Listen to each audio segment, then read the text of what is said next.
Comodissimo, buongiorno. Benvenuta.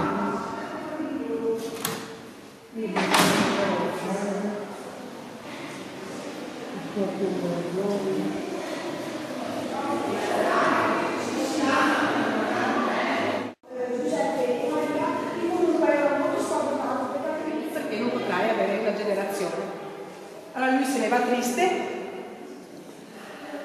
in montagna e praticamente ha uno sguardo abbassato e c'è anche un cagnolino gioioso che gli chiede come mai, cosa sta succedendo, che sei così triste. Vengono rappresentate le pecore, che per Giotto sono le pecore garfagnane, che sono una razza di pecore che ci sono proprio realmente in Toscana, in altre scene, in alcuni particolari.